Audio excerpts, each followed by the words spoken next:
Hi guys, good day to everyone and welcome to Exam Guruji in partnership with Unacademy. আমার নাম প্রীতি সেন। আমি প্রত্যেক দিন ডেইলি কারেন্ট অ্যাফেয়ার্সে কিছু প্রশ্ন নিয়ে আসি। সমস্ত প্রশ্নগুলো থাকে বাংলা এমসিকিউ আকারে এবং সঙ্গে থাকে অনেক অনেক ইনফরমেশন। তাই জন্য ভিডিওটি অবশ্যই শেষ অবধি দেখো এবং ভালো লাগলে অবশ্যই লাইক করে দিও এবং বন্ধুদের সাথে শেয়ার করে দিও। আর এই চ্যানেলে যদি নতুন হয়ে থাকো অবশ্যই সাবস্ক্রাইব বাটনে ক্লিক করে দিও, তাহলে যখনই কোনো ভিডিও আসবে তোমরা নোটিফিকেশন পেয়ে যাবে। আর বেল আইকন দিয়ে দিলে ইনস্ট্যান্টলি নোটিফিকেশন পাবে, তাহলে ইনস্ট্যান্টলি তোমরা জয়েন করতে পারবে যে কোনো রকমের ভিডিও আসলে। তো আর ডিলে না করে স্টার্ট করা যাক আমাদের আজকের ক্লাসটা ফার্স্ট কোয়েশ্চেন দিয়ে। আমাদের ফার্স্ট কোয়েশ্চেন কি আছে, তামিলনাড়ু, অন্ধ্রপ্রদেশ এবং পুডুচেরির উপকূলীয় অঞ্চলগুলিতে যে ঘূর্ণিঝড়টি আঘাত করতে চলেছে তার নাম কি? আমি কালকেই পড়িয়েছিলাম যে এরকম আবহাওয়া দপ্তর থেকে জানানো হয়েছে যে এরকম ঘূর্ণিঝড় আসতে চলেছে। সেই ঘূর্ণিঝড়ের নামটা কি সেটা বলা হয়নি, সেটা আজকে বলা হচ্ছে। আমফান, নিসর্গ, নিভার নাকি ফোনি? উত্তর হচ্ছে নিভার। আমফান আমাদের এখানে হয়েছিল, আমরা জানি, জাস্ট কিছুদিন আগেই।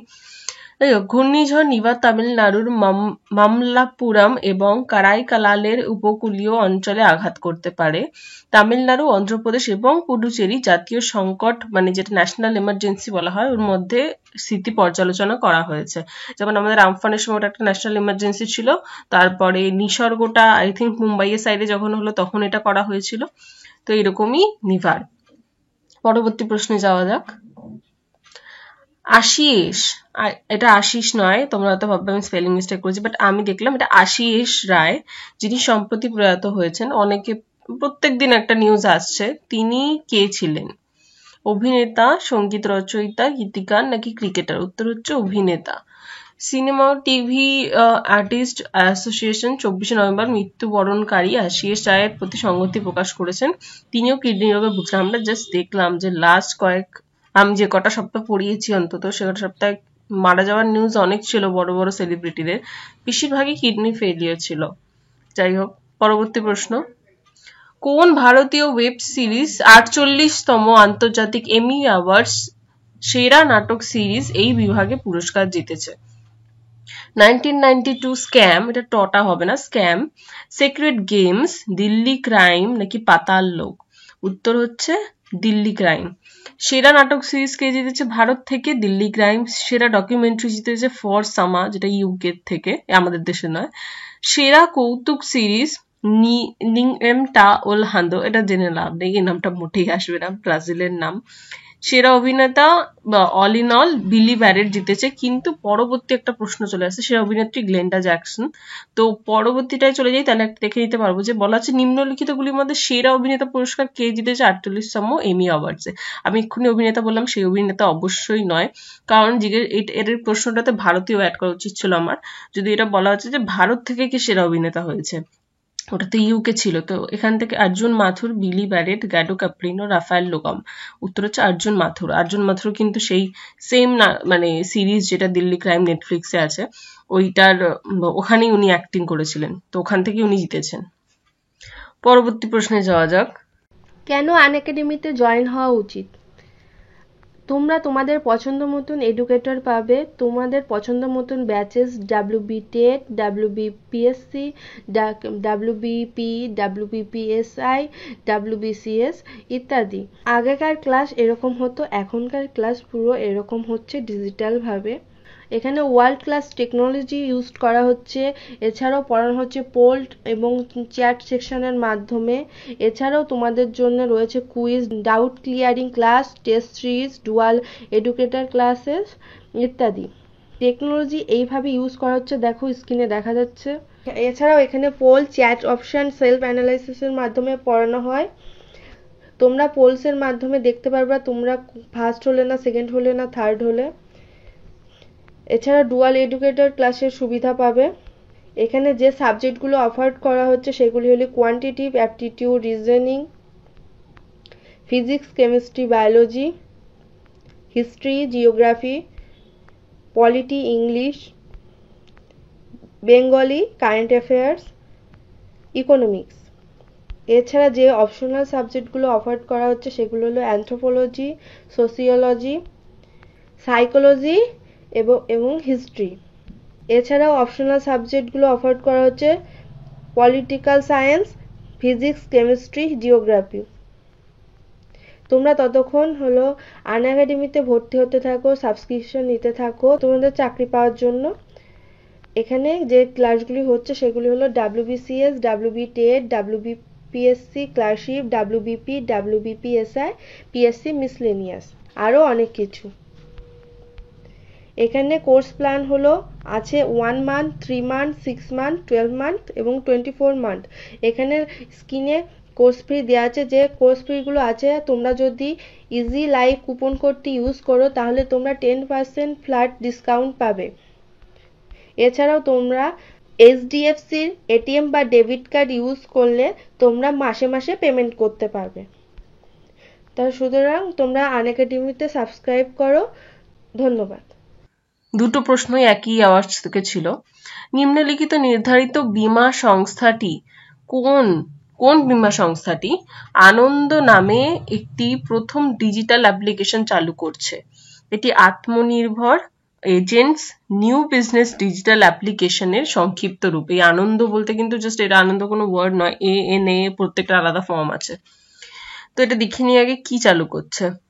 লাল কোন বীমা সংস্থার সাথে চালু করছে? এটা হচ্ছে লাল ইউনাইটেড ইন্স্যুরেন্স কোম্পানি লিমিটেড, ভারতের জীবন বীমা corporation, new India assurance company limited না জাতীয় বীমা সংস্থা লিমিটেড? উত্তর হচ্ছে ভারতীয় জীবন বীমা corporation. Life insurance corporation of India, যেটা জীবন বীমা কর্পোরেশন, একটি ডিজিটাল চালু করছে লাইফ ইন্স্যুরেন্স পলিসি অর্জনের জন্য এজেন্টদের জন্য, যাতে আবেদন করতে পারে ডিজিটাল অ্যাপ্লিকেশনের মাধ্যমে, যেটাকে আনন্দ বলা হবে অ্যাপ্লিকেশনটাকে। এটি আত্মনির্ভর এজেন্টস নিউ বিজনেস ডিজিটাল অ্যাপ্লিকেশনের সংক্ষিপ্ত রূপ। ডিজিটাল অ্যাপ্লিকেশন হলো বোর্ডিং এজেন্ট বা মধ্যস্থতাকারী সহায়তা একটি কাগজবিহীন মডিউলটির মাধ্যমে জীবন বীমা পলিসি অর্জনের উদ্দেশ্যে চালিত প্রক্রিয়াজাতকরণ একটি সরঞ্জাম। মেন কথা হচ্ছে যে নর্মালি আমরা যে কোনো কিছুর জন্য যদি অ্যাপ্লাই করতে যাই তাহলে তোমাদের কাগজপত্র নিয়ে ছুটতে হয় সেখানে জায়গায়, তো সেটা করতে হবে না, এই অ্যাপ্লিকেশনের মাধ্যমে তারা করতে পারবে নিজে ঘরে বসে থেকে। তো সেই জন্যই এটা আত্মনির্ভর এজেন্টস নিউ বিজনেস, এই হচ্ছে অ্যাপ্লিকেশনের ব্যাপারটা। আর কে করছে সেটা হচ্ছে ভারতের জীবন বীমা কর্পোরেশন। 6 নম্বর প্রশ্নে যাওয়া যাক। 2020 আদিত্য বিক্রম বিড়লা কাল শিখর পুরস্কারকে বার্ষিক সঙ্গীত কলা কেন্দ্র পুরস্কারের দ্বারা কাকে সম্মানিত করা হয়েছে? এইটার দ্বারা অনুপম খের, পরেশ রাওয়াল, শেখর কাপুর, নাসিরুদ্দিন শাহ। উত্তর হচ্ছে নাসিরুদ্দিন শাহ। প্রবীণ অভিনেতা নাসিরুদ্দিন শাহ বার্ষিক সঙ্গীত কলা কেন্দ্র পুরস্কারে 2020 আদিত্য বিক্রম বিড়লা কালশিখর পুরস্কার দিয়ে ভূষিত হয়েছেন। দুটি উদীয়মান নক্ষত্রের অভিনেতা নীল চৌধুরী ও ইরাবতী করিমকে আদিত্য বিক্রম বিড়লা কালকিরণ পুরস্কার প্রদান করা হয়েছিল, যেই থিমটির জন্য, থিয়েটার কেন্দ্রীয় থিম এই বছরের পুরস্কারের জন্য। থিয়েটার হচ্ছে এবারে কেন্দ্রীয় থিম। 7 নম্বর প্রশ্নে যাওয়া যাক। ইন্ডিয়ান নৌবাহিনী সম্প্রতি নবম P-11 অ্যান্টি সাবমেরিন যুদ্ধ বিমানের বিমানটি নিচের কোন দেশ থেকে অর্ডার পেয়েছে? মানে এই যে সাবমেরিনটা, তো এই সাবমেরিনটা আমাদের দেশ বানায়, কিন্তু অন্য দেশ থেকে আমাদের দেশে অর্ডার এসছে। মানে ভালো কথা, আমাদের দেশ থেকে অর্ডার গেলে অবশ্যই ভালো ইনকাম আসবে। তো রাশিয়া, জাপান, ফ্রান্স, আমেরিকা, কোন দেশ আমাদেরকে অর্ডার দিয়েছে? সেটা হচ্ছে আমেরিকা।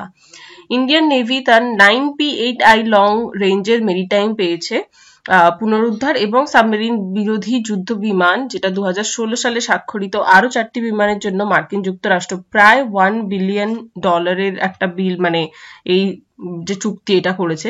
2009 সালে এই জাতীয় 8টি বিমানের জন্য প্রথম চুক্তি করেছিল ভারত। এছাড়াও সরকার রুটের অধীনে মার্কিন যুক্তরাষ্ট্রে আরো 6টি P-8I এর জন্য একটি চুক্তির জন্য আলোচনা করেছে। মানে বেশ কিছু অর্ডার আসছে, যেটা বেশ হিউজ অ্যামাউন্টে, যেটাতে ইন্ডিয়ার ইকোনমি ভালো হবে। যাই হোক, পরবর্তী প্রশ্নে যাওয়া যাক। 8 নম্বর প্রশ্ন। মহারাষ্ট্র ভিত্তিক আরবান কোঅপারেটিভ ব্যাংকের নাম বলো, যার উপরে RBI সম্প্রতি 6 মাসের জন্য যে কোনো রকমের প্রত্যাহার, মানে যে কোনো রকমের টাকা তোলা, যেটা ওর উপরে পুরোপুরি বিধিনিষেধ আরোপ করেছে। আরো একটা ব্যাংক ছিল যেখান থেকে RBI কিন্তু 25,000-এর বেশি কোনো টাকা তুলতে পারবে না, এরকম একটা ব্যাংক ছিল। সেই ব্যাংকটার নাম তোমাদের মনে থাকলে অবশ্যই কমেন্ট বক্সে জানাও, জাস্ট 2 দিন আগে পড়িয়েছি। তো এইটা জেনে নিই, 6 মাসের জন্য কোনো টাকাই তুলতে পারবে না, এটা কোন bank? Mantha urban cooperative bank, Shivalik mercantile cooperative bank, Mapusa urban cooperative bank, আর আপনা সহযোগী কোঅপারেটিভ ব্যাংক। তো উত্তর হচ্ছে মান্থা আরবান ব্যাংক। তো ভারতীয় রিজার্ভ ব্যাংক 6 মাসের জন্য মহারাষ্ট্র ভিত্তিক, এটা মহারাষ্ট্রের ব্যাংক একটা, তো বান্থা আরবান কোঅপারেটিভ ব্যাংক থেকে প্রত্যাহারের উপর নিষেধাজ্ঞা জারি করেছে, এখনো চলছে। তো আরবিআই মুক্তি সহায়তায় 2020 সালের 17 নভেম্বর ব্যবসা বন্ধ হওয়ার আগে থেকে মহারাষ্ট্রের মান্থ জেলা জলনা মান্থ আরবান কোঅপারেটিভ ব্যাংকের নির্দিষ্ট নির্দেশ জারি করেছে, কারণ ব্যাংকটির আর্থিক অবস্থা খুবই খারাপ, সেটা যতক্ষণ না উন্নত হবে ততক্ষণ এই যে সীমাবদ্ধতা বা বিধিনিষেধ এগুলো চালিয়ে যাওয়া হবে। 9 নম্বর প্রশ্নে যাওয়া যাক। কোন রাজ্য সরকার সম্প্রতি অবকাঠামোগত উন্নতির জন্য এশীয় উন্নয়ন ব্যাংকের সাথে অংশীদার করেছে? কালকে পড়েছে আমাদের পশ্চিমবঙ্গের সাথেও কিন্তু এশিয়ান ডেভেলপমেন্ট ব্যাংকের একটা চুক্তি হয়েছে, একটা উন্নত আমাদের ডেভেলপমেন্টের জন্য পশ্চিমবঙ্গে। তো এখানে আবার বলা হচ্ছে কোনটা অবকাঠামোর জন্য করা হয়েছে, তেলেঙ্গানা, আসাম, জম্মু কাশ্মীর না হিমাচল প্রদেশ? উত্তর হচ্ছে হিমাচল প্রদেশ। এই অংশীদারিতে হিমাচল প্রদেশ সরকার এশিয়া উন্নয়ন ব্যাংক, যেটা এডিবি, 23 নভেম্বর রাজ্যের মান্ডি জেলায় অবকাঠামোগত উন্নতির জন্য সিদ্ধান্ত নিয়েছেন। আর এই নির্মাণের জন্য ব্যয় হচ্ছে 15 কোটি টাকা, যার মধ্যে 9 কোটি টাকা দেবে হচ্ছে এডিবি ব্যাংক, আর বাকিটা হিমাচল সরকার, মানে যিনি রয়েছেন হিমাচল সরকার থেকে দেবেন, স্টেট সরকার দেবে, সেন্ট্রাল থেকে নয়। তো 10 নম্বর প্রশ্নে যাওয়া যাক। কে নির্বাচিত ভাষণের তৃতীয় খণ্ড প্রকাশ করেছে? রাষ্ট্রপতি রামনাথ কোবিন্দ শিরোনাম করেছিলেন লোকতন্ত্রকে স্বর এবং দ্য রিপাবলিকান এথিক। এটা হচ্ছে গিয়ে এই দুটো যে বই বেরিয়েছে, এই দুটো বই রামনাথ কোবিন্দ, যিনি আমাদের রাষ্ট্রপতি, তার যত স্পিচ রয়েছে বা ভাষণগুলো রয়েছে সেই ভাষণগুলো দিয়ে তৈরি। এটা আলাদা কিছু নেই, ওনার স্পিচগুলোকে জাস্ট ওর মধ্যে ভরে দেওয়া হয়েছে। তো ওটার একটা 3rd সিরিজ বেরিয়েছে, সেটা কার দ্বারা রিলিজ করা হয়েছে? তো অপশনসে রয়েছে এম ভেঙ্কাইয়া নাইডু, অমিত শাহ, নরেন্দ্র মোদী না রাজনাথ সিং? উত্তর হচ্ছে রাজনাথ সিং। প্রতিরক্ষা মন্ত্রী উনি আমাদের রাজনাথ সিং 22 নভেম্বর রাষ্ট্রপতি রামনাথ কোবিন্দের লোকতন্ত্রকে স্বর এবং রিপাবলিকান এথিক নামে এর তৃতীয় খণ্ড প্রকাশ করেছেন। এর মধ্যে আমি লিখে দিয়েছি কি কি আছে পুরো বইগুলোতে, অত আমি পড়ে আর বোঝাচ্ছি না, ওগুলো তোমরা পড়ে নিও, অত ইম্পর্টেন্ট নয় অ্যাকচুয়ালি, হলে আমি নিশ্চয়ই দিতাম। তো পরবর্তী প্রশ্নে চলে যাই।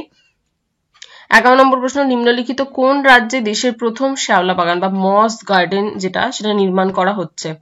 উত্তরাখণ্ড, সিকিম, পশ্চিমবঙ্গ নাকি বিহার? উত্তর হচ্ছে উত্তরাখণ্ড। উত্তরাখণ্ডের বন বিভাগ 22 নভেম্বর সর্বাধিক নির্মিত মস উদ্যানকে জনগণের কাছে উৎসর্গ করছে। দাবি করছে যে এটি একটি কুমিলনের নৈনিতাল জেলার 10 হেক্টর জমি জুড়ে এটি উদ্যানটি তৈরি করা হবে।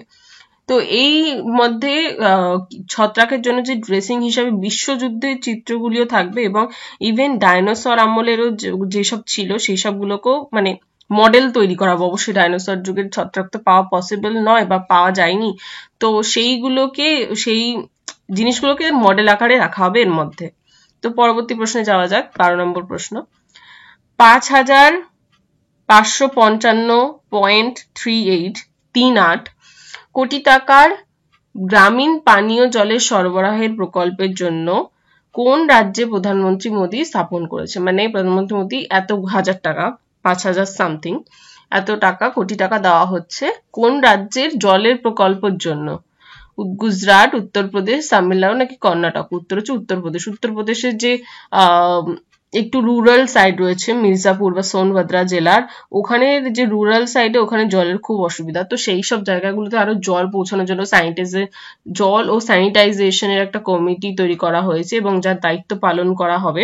এবং এই যে পুরো প্রকল্পটা করাচ্ছে এটার একটা ডেডলাইন দেওয়া হয়েছে যে 24 মাসের মধ্যে এটা শেষ করা হবে। তো আজকের মতন ক্লাস এখানেই শেষ। Thank you so much. ভালো লাগলে ভিডিওটি অবশ্যই লাইক করে দিও। যদি পিডিএফ নিতে হয় তাহলে www.bayofbooks.com এ চলে যাবে, নাহলে আমাদের টেলিগ্রাম চ্যানেলের নাম হচ্ছে এক্সাম গুরুজি বেঙ্গলি। আর না হলে সব থেকে ভালো আমাদের প্লে স্টোর থেকে আমাদের অ্যাপ অবশ্যই ডাউনলোড করে নিও, সেখানে সব রকমের এক্সামস এর সমস্ত কিছু ইনফরমেশন থেকে শুরু করে টেস্ট, মক টেস্ট সমস্ত কিছু পেয়ে যাবে।